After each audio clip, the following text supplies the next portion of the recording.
और राष्ट्रीय पिछड़ा वर्ग मोर्चा के माध्यम से हम लोग पूरे देश भर में ओबीसी को उनके हक अधिकार के लिए जागृत करने का काम कर रहे हैं, संगठित करने का काम कर रहे हैं और जागृत और संगठित करके पूरे देश में उनके हक अधिकार के लिए सड़कों पर उतरने का भी काम कर रहे हैं। 25 मई 2022 को हम लोगों ने जाति आधारित जनगणना और तमाम मुद्दों को लेकर भारत बंद किया था। 29 नवंबर 2022 को फिर से हम लोगों ने इस मुद्दे को लेकर भारत बंद किया था और जब नीट में ओबीसी का आरक्षण केंद्र सरकार ने लागू नहीं किया तो राष्ट्रीय पिछड़ा वर्ग मोर्चा ने पूरे देश भर में इसको लेकर आंदोलन किया और केंद्र सरकार को नीट में ओबीसी आरक्षण देना पड़ा। तो राष्ट्रीय पिछड़ा वर्ग मोर्चा के माध्यम से हम लोग देश भर में जागृत करना चाहते हैं। उसी कड़ी में महाराष्ट्र के अंदर 21 जनवरी 2023 से नागपुर से इस परिवर्तन यात्रा को शुरू किया गया है। 101 दिन तक पूरे महाराष्ट्र में ये परिवर्तन यात्रा चलेगी और जो तमाम मुद्दे हैं उन तमाम मुद्दों को लेकर हम लोग पिछड़े वर्ग के लोगों को, ओबीसी समाज के लोगों को जागृत करने का काम करें। साथियों, इस परिवर्तन यात्रा का जो सबसे बड़ा मुद्दा है वो जाति आधारित जनगणना का मुद्दा है और आज की तारीख में अगर इस बात को समझा जाए तो मंडल कमीशन लागू होने से भी बड़ा मुद्दा जाति आधारित जनगणना का मुद्दा है। एक तरफ पूरे देश में देश की आजादी का अमृत उत्सव मनाया जा रहा है, वहीं दूसरी तरफ 52% ओबीसी के लोगों को इस बात को लेकर यात्रा करनी पड़ रही है कि देश में जानवरों की गिनती होती है, कुत्तों की गिनती होती है, हिजड़ों की भी गिनती होती है, मगर हमारी गिनती नहीं होती। इस बात को लेकर यात्रा करना पड़ रहा है। तो बड़ा सवाल ये पैदा होता है, तो क्या इस आजादी से पिछड़े वर्ग के लोग आजाद नहीं हुए? क्या इस आजादी से ओबीसी समाज के लोग आजाद नहीं हुए? और अगर आजाद हुए तो आजादी के 75 साल में हम गिनती के लिए क्यों परेशान हैं? हम गिनती के लिए हमें क्यों आंदोलन करना पड़ रहा है, जबकि देश में हमारी आबादी आधे से अधिक है, हमारी संख्या आधे से अधिक है। आधे से अधिक आबादी होने की वजह से हमारे समर्थन के बगैर ना कोई सरकार बन सकती है और ना ही कोई सरकार चल सकती है। इसके बावजूद भी हमारी गिनती नहीं हो रही। इसलिए सोचने की जरूरत है, इसलिए समझने की जरूरत है। क्या आजादी की लड़ाई में हमारे पूर्वजों ने हिस्सा नहीं लिया था? अगर आजादी का इतिहास उठाकर देखा जाए तो आजादी की लड़ाई में बहुत बड़ी कुर्बानी देने का काम ओबीसी समाज के लोगों ने किया, लेकिन जिन लोगों ने आजादी की लड़ाई में कुर्बानी देने का काम किया हमारे पूर्वजों ने, वो समझ रहे थे कि अंग्रेज देश से चले जाएंगे तो देश आजाद हो जाएगा, हम लोग भी आजाद हो जाएंगे और हमारी समस्याओं का समाधान करने लायक हम खुद ही हो जाएंगे। ऐसा सोचकर हमारे तमाम बुजुर्गों ने, तमाम पूर्वजों ने अंग्रेजों को इस देश से भगाने का काम किया, क्योंकि गांधी, नेहरू, तिलक और तमाम कांग्रेस के जो उस समय नेता थे उनके द्वारा ये बात बताई गई, ये बात समझाई गई कि अंग्रेजों को अगर इस देश से खदेड़ दो तो तुम्हारी सारी समस्याओं का समाधान हो जाए। मगर आज आजादी के 75 साल में हमारी समस्याओं का समाधान नहीं हुआ और जो लोग नागपुर में बैठकर और दिल्ली में बैठकर देशभक्ति का और देशद्रोह का सर्टिफिकेट बांट रहे हैं, उनके बाप दादा की औकात नहीं थी कि अंग्रेजों को इस देश से खदेड़ देते। हमारे बुजुर्गों ने इस देश से अंग्रेजों को खदेड़ने का काम किया, लेकिन आजादी पर कब्जा उन लोगों ने कर लिया। खदेड़ने का काम हमारे लोगों ने किया और कब्जा उन लोगों ने कर लिया और आजादी पर कब्जे का नतीजा ये कि आजादी के 75 साल में हमारी गिनती नहीं हो रही। लोकतंत्र में वोट की वैल्यू है, संख्या का महत्व है, लेकिन यहां तो संख्या के महत्व को ही जीरो कर दिया गया। आधी से अधिक जिसकी आबादी है उसे अधिकार वंचित रखा जा रहा है, केवल ओबीसी को ही अधिकार वंचित नहीं रखा जा रहा है। शेड्यूल कास्ट के लोग अधिकार वंचित है, शेड्यूल ट्राइब के लोग अधिकार वंचित है, अलग अलग माइनॉरिटीज के लोग अधिकार वंचित है। मतलब देश की जो 90% से ज्यादा आबादी है वो इस देश में अधिकार वंचित करके रखी गई है। क्या मतलब है लोकतंत्र? कभी कभी तो मैं अपने ओबीसी समाज के लोगों को पूछता हूं कि दुनिया में कितने अजूबे हैं, तो हमारे ओबीसी समाज के लोग हमको बताते हैं, जो पढ़े लिखे हैं वो जानते हैं, तो बताते हैं पटेल जी दुनिया में 7 अजूबे। तो हमने कहा अपनी तरफ नहीं देखा क्या?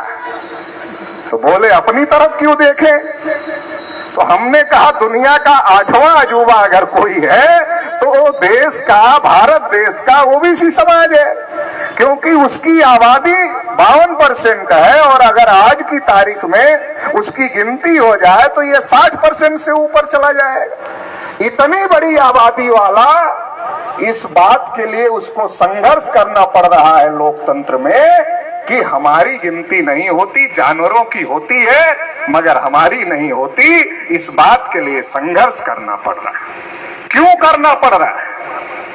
मैं बार बार कहता हूं कि पिछड़े वर्ग के लोगों की, ओबीसी समाज के लोगों की हजारों समस्याएं, मगर उन हजारों समस्याओं में जो सबसे बड़ी समस्या है वो समस्या ये है कि हमारी क्या समस्या है यही हम नहीं जानते। हजारों समस्याएं हैं मगर उसमें जो सबसे बड़ी समस्या है वो ये है कि हमारी क्या समस्या है यही हम नहीं जानते। ये हमारी सबसे बड़ी समस्या। जब हम अपनी समस्या के बारे में नहीं जानते तो अपनी समस्या के लिए आवाज कैसे उठाएं? लोकतंत्र में गोली तो चलती नहीं है, लोकतंत्र में बोली चलती है, और जिनको अपनी बोली बोलना आता है वो तुम्हारा भी 52% का समर्थन लेकर देश पर राज कर रहे हैं और तुम्हें अपनी बोली बोलना नहीं आता है, इसलिए तुम अपनी गिनती तक नहीं करा पा रहे। तो ओबीसी के लोगों को समझना पड़ेगा क्यों नहीं गिनती हो रही है, कौन लोग गिनती नहीं करना चाहते, गिनती होने से क्या फायदा होगा, किन लोगों को लगता है कि उनका नुकसान होगा इसलिए वो गिनती नहीं करना चाहते। जब तक ये नहीं समझेगा ओबीसी का आदमी तो कभी जाति के नाम पर, कभी धर्म के नाम पर वोट दे देगा। ओबीसी के इतने एमपी हैं, इतने एमएलए हैं, ये तो ठीक है गिनाया जाता है, मगर उसमें ओबीसी के नाम पर कितने चुने गए? ओबीसी के इतने एमपी एमएलए हैं ठीक है, मगर ओबीसी के नाम पर कितने चुन कर गए उसमें से? ओबीसी के नाम पर नहीं जाते, जाति के नाम पर जाते हैं, धर्म के नाम पर जाते हैं, क्षेत्र के नाम पर जाते हैं, भाषा के नाम पर जानते हैं। ओबीसी ने कब ये कहा कि ये हमारा एजेंडा है, इस पर बात करते हो तो वोट देंगे, अगर इस पर बात नहीं करते हो वोट नहीं देंगे। कब कहा ओबीसी? और कहेगा कैसे? पहले उसे एजेंडा तो पता होना चाहिए फिर तो कहेगा। अगर उसे एजेंडा ही नहीं पता है तो कहेगा कैसे? और कहेगा नहीं तो जब जाति के नाम पर वोट दे रहे हो, धर्म के नाम पर वोट दे रहे हो, भाषा के नाम पर वोट दे रहे हो, क्षेत्र के नाम पर वोट दे रहे हो, तो तुम्हारी समस्याओं का समाधान कैसे हो जाएगा? वो क्यों लड़ेगा तुम्हारी समस्याओं के समाधान के लिए? हमें मजबूर करना होगा हर एमपी, हर एमएलए को, हर नेता को, जो चुनाव लड़ता हो या ना लड़ता हो, अपने मुद्दे बोलने के लिए मजबूर करना पड़ेगा। ओबीसी के लोगों को करना पड़ेगा। और अगर ये मजबूर करना चाहते हो बोलने के लिए तो तुम्हें खुद पहले अपने मुद्दे बोलने पड़ेंगे। ओबीसी 52% है, उसको मीडिया की जरूरत थोड़ा ही हो, मुंह से ही बोले तो उसका मुद्दा बहुत बड़ा हो सकता है। अगर अपने मुंह से बोले, खुद कोशिश करे तो उसका मुद्दा बहुत बड़ा मुद्दा हो सकता है, मगर उसे तो बोलना पड़ेगा कि आमदार साहब वोट हम आपको देने के लिए तैयार हैं, मगर क्या आप हमको लिख कर देने के लिए तैयार हो कि हम आपकी गिनती करेंगे? खासदार साहब, हम आपको वोट देने के लिए तैयार हैं, मगर क्या आप हमको लिख कर देने के लिए तैयार हो कि आप हमारी गिनती का मुद्दा उठाने का काम करोगे? तब आमदार को लगेगा कि अरे लिख कर दिया था, नहीं लड़ूंगा तो वापस जाऊंगा वोट मांगने, तो ओबीसी वोट नहीं देगा, मैं चुनाव हार जाऊंगा। ये मजबूरी पैदा करना पड़ेगा। 3.5% लोग हमारे नेताओं को मजबूर करके रखे हुए। हम 52% लोग उनको वोट भी देते हैं, उनको सपोर्ट भी करते हैं, इसके बावजूद उनसे अपना काम नहीं ले पा रहे हैं। तो ये लेना पड़ेगा, ये समाज को तैयार होना पड़ेगा काम लेने के लिए। लोगों से जिनको आप आमदार खासदार चुन रहे हो, उनसे सवाल पूछने के लिए, उनसे काम लेने के लिए तैयार होना होगा। एक आदमी के पूछने से नहीं होगा, अकेले चौधरी विकास पटेल के पूछने से नहीं होगा, लेकिन अगर चौधरी विकास पटेल के साथ समाज खड़ा होकर के सवाल पूछेगा तो जवाब केवल आमदार खासदार को नहीं, देश के प्रधानमंत्री को भी जवाब देना पड़ेगा। और ये जवाब आने वाले समय में लिया जाएगा, इसी की तैयारी चल रही। देश भर में यात्राएं चला रहे हैं और महाराष्ट्र की यात्रा भी उसी की तैयारी का हिस्सा है। आने वाले समय में ओबीसी के मुद्दे पर हर नेता को जवाब देना पड़ेगा, मजबूर हो जाएगा जवाब देने के लिए। इतनी बड़ी जागृति, इतना बड़ा आंदोलन आने वाले समय में हम लोग खड़ा करने जा रहे हैं। तो साथियों, इस बात को हम लोगों को समझने की जरूरत है। आजादी के 75 साल हो गए, बहुत सी सरकारें आई, बहुत सी सरकारें चली गई, मगर हमारा कुछ नहीं हुआ, हमारी गिनती नहीं हुई। महाराष्ट्र में तो विधानसभा में पास हो गया है कास्ट सेंसस का, विधानसभा में पास किया गया, कुछ नहीं हुआ। विधानसभा में पास होने के बाद नहीं हुआ। तो हमें समझने की जरूरत है क्यों जरूरी है जाति आधारित गिनती। जब हम लोग कोई अधिकार की मांग करते हैं, आपको एक उदाहरण देता हूं, कुछ लोगों को याद होगा जो थोड़ा राजनीति पर नजर रखते हैं। जब मनमोहन सिंह देश के प्रधानमंत्री थे तो महिला आरक्षण पर डिबेट चल रहा था पार्लियामेंट में। तो शरद यादव जी खड़े हो गए और शरद यादव जी ने कहा, तुम महिला आरक्षण देना चाहते हो, हम इसके खिलाफ नहीं है, मिलना चाहिए, लेकिन तुम महिला आरक्षण के नाम पर अपनी ही महिलाओं को सारी जगह देना चाहते हो, इसके हम खिलाफ में। इसलिए महिला आरक्षण में कोटे के अंदर कोटा होना चाहिए, मतलब एक महिला का कोटा होना चाहिए, फिर महिला के कोटे के अंदर इतनी शेड्यूल कास्ट की महिलाओं को आरक्षण होगा, इतने ओबीसी की महिलाओं को आरक्षण होगा, इतनी शेड्यूल ट्राइब की महिलाओं को आरक्षण होगा।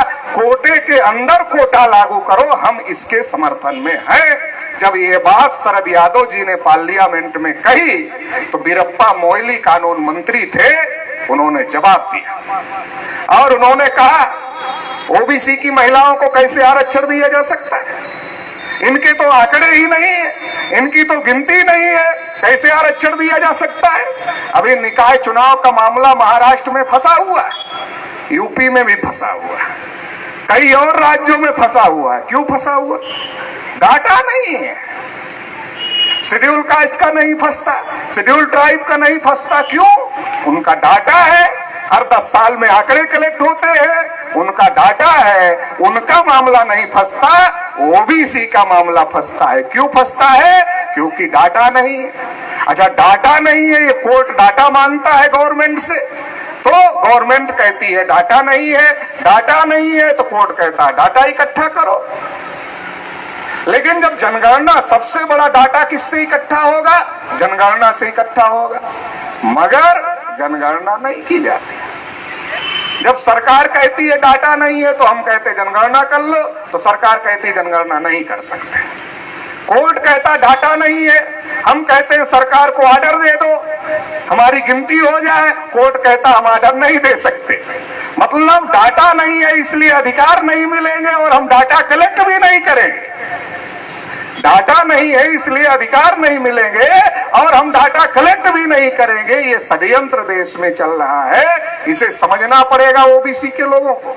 आप अलग अलग डिपार्टमेंटों में जाओ, शेड्यूल कास्ट के डेवलपमेंट के लिए, शेड्यूल ट्राइब के डेवलपमेंट के लिए बजट का प्राविधान है, क्या ओबीसी के लिए है? क्यों नहीं? डाटा नहीं। हर काम का एक ही बहाना है, डाटा नहीं है। और डाटा हम सरकार चलाते हैं, हम कलेक्ट नहीं करेंगे, और हम डाटा कलेक्ट नहीं करेंगे इसलिए तुम्हें कुछ मिलने वाला नहीं है। ये बहुत बड़ी साजिश डाटा की वजह से हो रही है।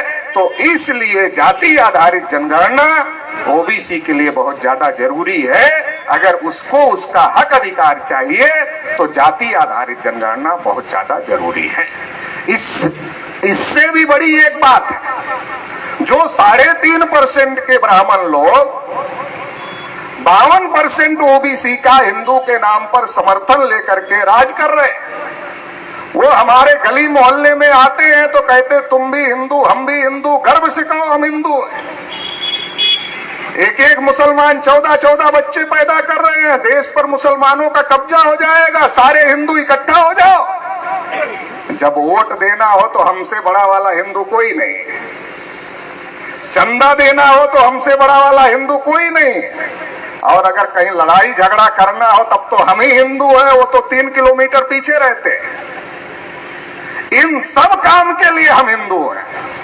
लेकिन जैसे हम कहते हैं कि भागवत जी, अरे आपने कहा तुम भी हिंदू, हम भी हिंदू, गर्व से कहो हम हिंदू है, और हमने कहा कि आप भी हिंदू, हम भी हिंदू, गर्व से कह रहे हिंदू है, और तुम्हारी सरकार बनवा दिया गर्व करते करते। भागवत जी तुम्हारी सरकार बन गई, अब हमारी गिनती तो कर लो।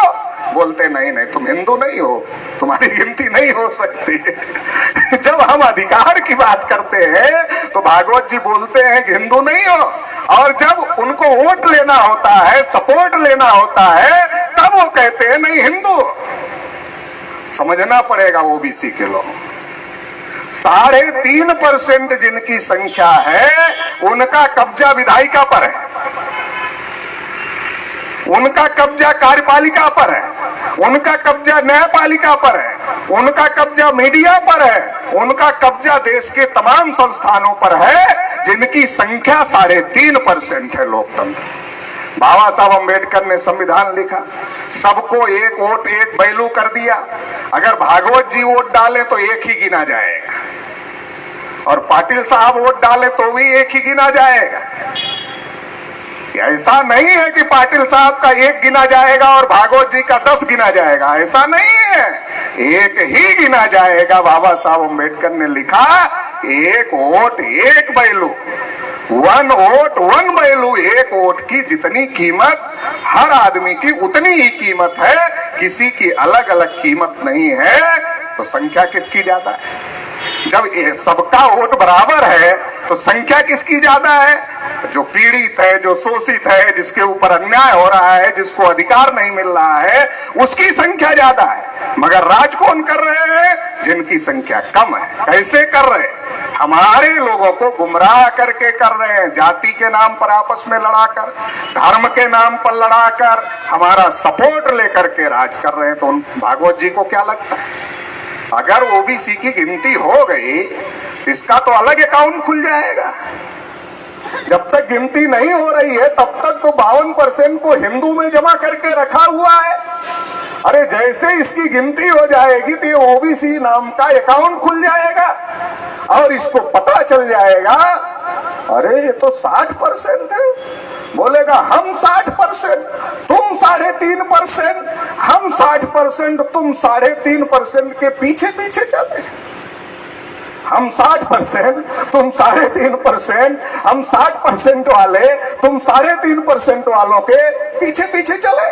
ये संभव नहीं है, ये संभव नहीं है। ओबीसी बोलेगा भागवत जी बाय बाय, बहुत हो गया, बहुत पीछे पीछे चल लिए, बहुत सत्यानाश हो गया, अभी आगे सत्यानाश करवाने का हमारा कोई इरादा नहीं है, इसलिए अभी आप अपना रास्ता देखो और हम अपना रास्ता देखते हैं। ये हो सकता है। अगर जाति आधारित जनगणना से आंकड़े जो आएंगे, क्या आंकड़े आएंगे? किसका आजादी के 75 साल में कितना विकास हुआ और किसका नहीं हुआ। जब ये आंकड़े आएंगे तो आंकड़े बताएंगे, अरे 3.5 हिंदू के नाम पर तो सबको साथ लिया, मगर मलाई तो अकेले भागवत जी ने खा लिया। साथ सबका लिया मगर मलाई अकेले खा लिया। जब ये आंकड़े आएंगे तो बहुत बड़ा परिवर्तन देश के अंदर सामाजिक रूप से, राजनीतिक रूप से, धार्मिक रूप से बहुत बड़ा परिवर्तन आएगा। और जो 3.5% लोग शासन सत्ता में बैठकर हमको हमारे हक अधिकार से वंचित कर रहे हैं, वो नीचे आ जाएंगे और हमारे लोग ऊपर चले जाएंगे।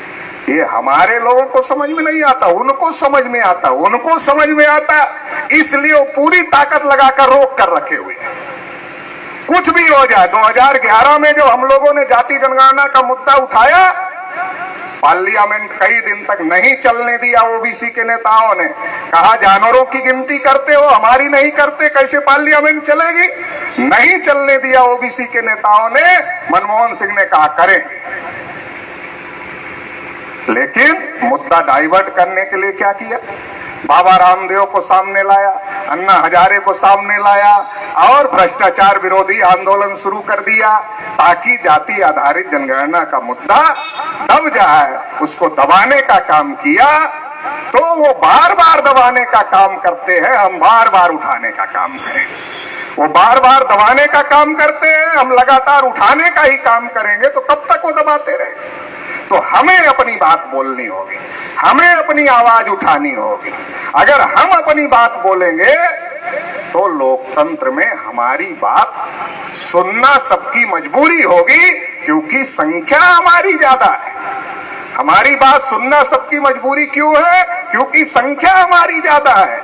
लेकिन हम अपनी बोली बोले तब तो हमारी बात लोग सुनेंगे, तब तो हमारी बात मानने के लिए लोगों को मजबूर होना होगा। तो ये जो यात्रा है, ये पिछड़े वर्ग के लोग बहुत दिन से उनकी बोली बोल रहे हैं, अभी उनकी बोली बोलना बंद करें और अपनी बोली बोलना शुरू करें। ज्योतिबा फूले की बोली बोलना शुरू करें, छत्रपति साहू महाराज की बोली बोलना शुरू करें, बाबा साहब अम्बेडकर की बोली बोलना शुरू करें, पेरियार रामास्वामी नायकर की बोली बोलना शुरू करें, अपने हक अधिकार की बोली बोलना शुरू करें। इसके लिए परिवर्तन यात्रा चला रहे हैं। जाति आधारित जनगणना, देश के प्रधानमंत्री अपने को ओबीसी कहते हैं। कहा मैं पिछड़ा हूं इसलिए तो अपमान होता है।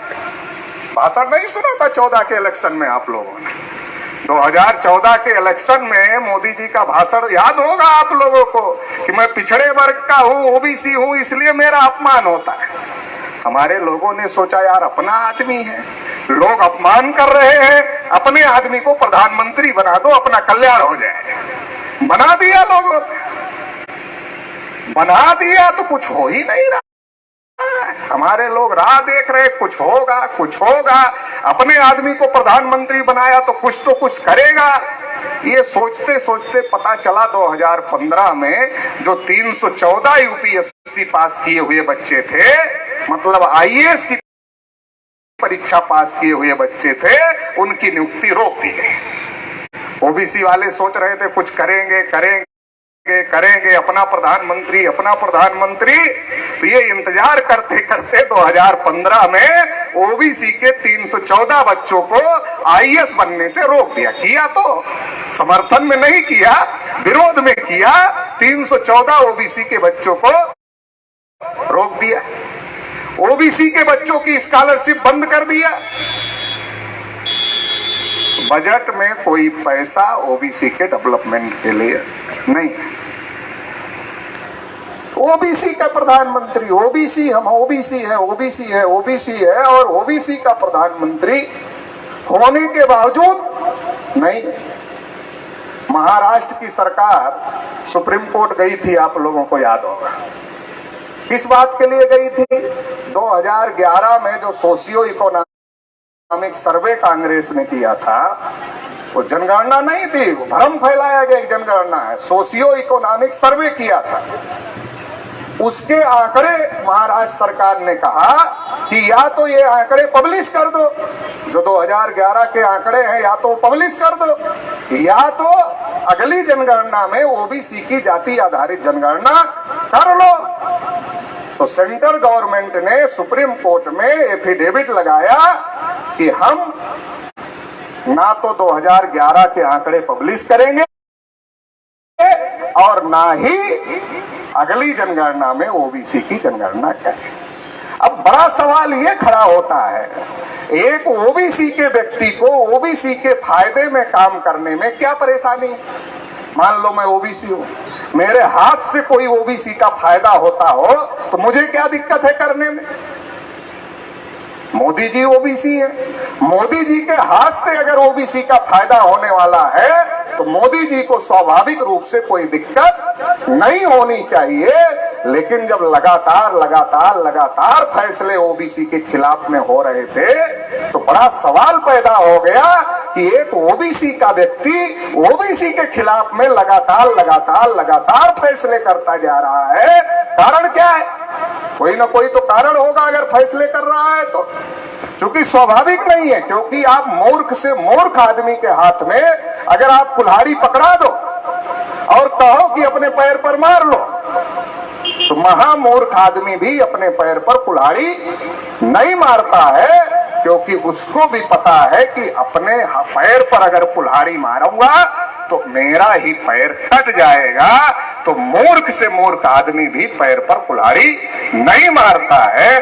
मोदी जी तो देश के प्रधानमंत्री हैं, मूर्ख तो कहा नहीं जा सकता। आखिर प्रधानमंत्री को मूर्ख कैसे कहा जा सकता? कहा नहीं जा सकता है। फिर क्या दिक्कत है?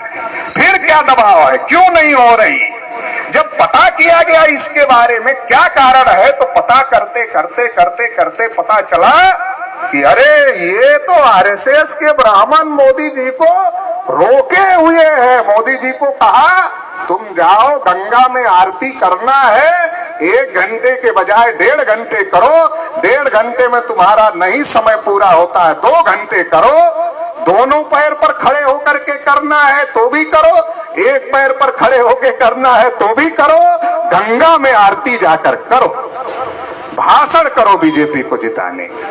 और अगर इससे तुम्हारा मन नहीं भरता तो मन की बात कर लिया करो, मगर ओबीसी की बात मत करना। ये सारा कर लेना मगर ओबीसी की बात मत करना। अगर ओबीसी की बात किया तो फिर ठीक नहीं। मोदी जी को तो पता है मुझे पहले आरएसएस के लोगों ने प्रधानमंत्री का कैंडिडेट बनाया, अगर इसकी नहीं सुनूंगा तो फिर रहूंगा नहीं रहूंगा, ये तो बहुत बड़ी दिक्कत का मामला पैदा हो जाएगा। तो मोदी जी नहीं कर रहे। इसलिए मैं कहता हूं मोदी जी मुख नहीं है, मुखौटा है। एक मुख होता है, एक मुखौटा होता है। आप हमारा चेहरा देख रहे हो, हमारा मुख है। हम किसी का मुखौटा लगा दे तो उसका चेहरा दिखेगा, हमारा चेहरा छुप जाए। भागवत जी ने अपने चेहरे पर मुखौटा लगा लिया मोदी जी का। भागवत जी ने अपने चेहरे पर मोदी जी का मुखौटा लगा लिया तो हम लोगों ने देखा, ओबीसी के लोगों ने देखा, अरे मोदी जी, मगर एक्चुअल में पीछे से भागवत जी है। सारा सरकार चलाने का काम आरएसएस के इशारे पर हो रहा है। जब ये बात हम लोगों ने उठाया तो मोहन भागवत का बयान आया, कहा हम सरकार के डे टू डे के काम में कोई हस्तक्षेप नहीं करते।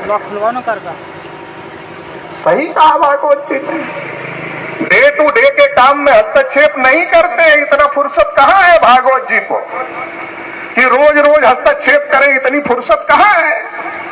तो रोज रोज हस्तक्षेप नहीं करते हैं मगर कभी कभी करते हैं।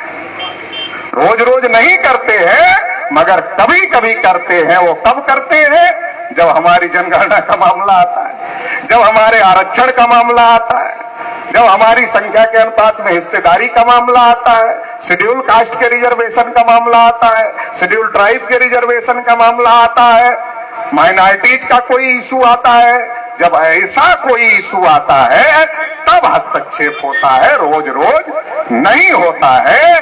तो ये सरकार मोदी जी का चेहरा सामने रख करके पीछे से आरएसएस के ब्राह्मण चला रहे हैं, इसलिए गिनती नहीं हो रही। ये साजिश देश में चल रही है। ओबीसी के लोगों को ये साजिश समझना पड़ेगा, क्योंकि अगर आज सरकार चल रही है उसमें सबसे बड़ा योगदान अगर किसी का है तो ओबीसी समाज के लोगों का, उनके समर्थन से चल रही है। अभी आज राजनाथ सिंह का बयान आज के पेपर में छपा हुआ है, उन्होंने कहा 2027 तक भारत को सबसे बड़ी आर्थिक शक्ति बना देंगे। कब बना देंगे? 27 तक, मतलब 24 जिता दो फिर 10 साल में नहीं हो रहा है, 24 जिता दो फिर, तो 24 के बाद बनाए।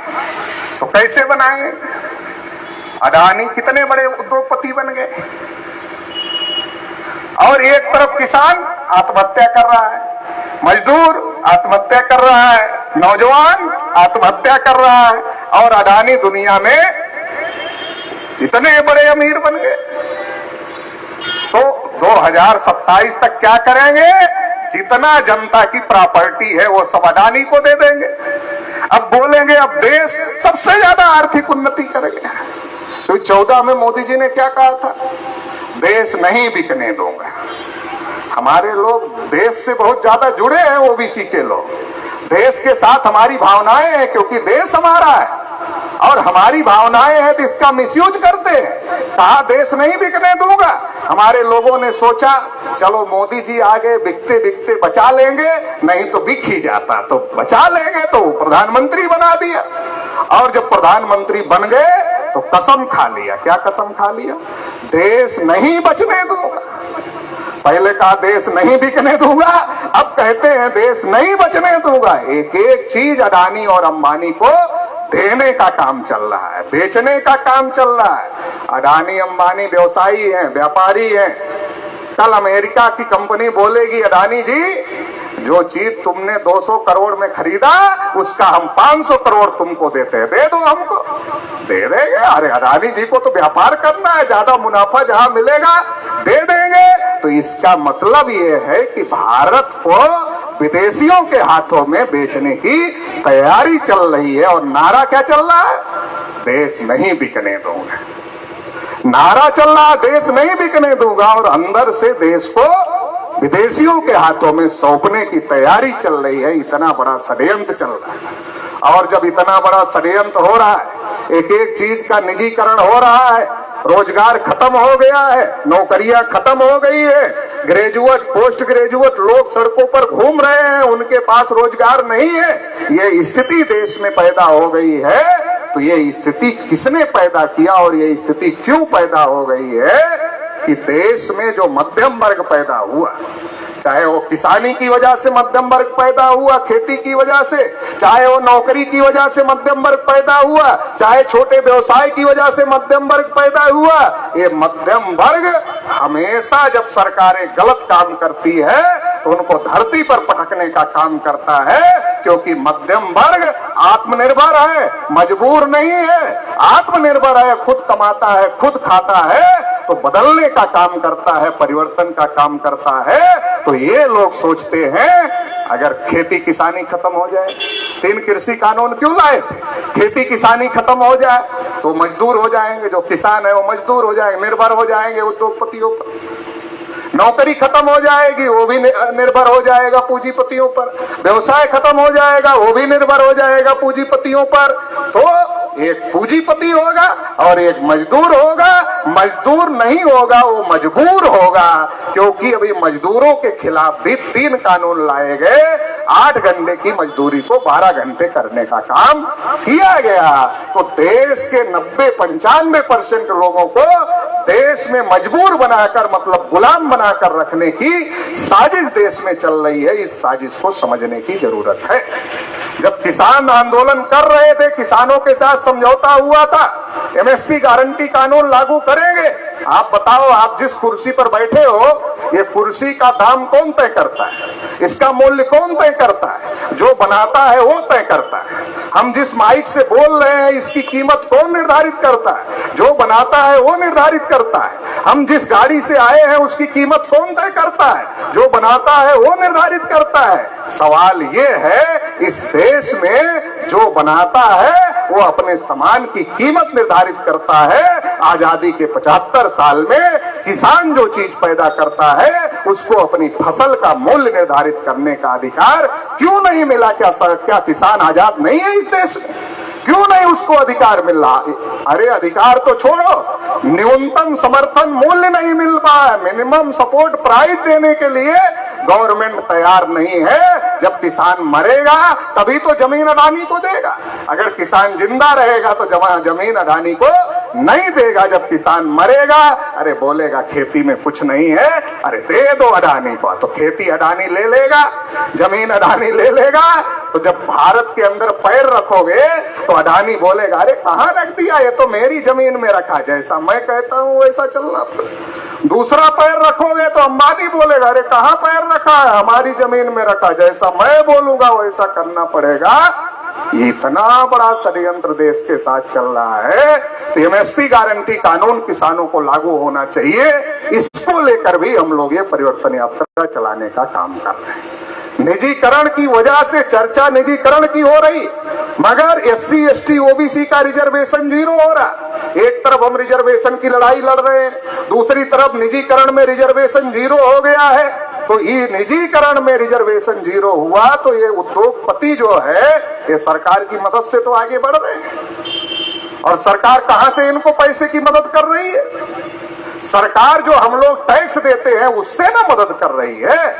टैक्स जनता का दे रहे हो उद्योगपति को, तो सरकार की योजना क्यों नहीं लागू होगी उद्योगपतियों के यहाँ? रिजर्वेशन क्यों नहीं लागू होगा उद्योगपतियों के यहाँ? एससी एसटी ओबीसी को रिजर्वेशन निजी क्षेत्र में भी लागू होना चाहिए।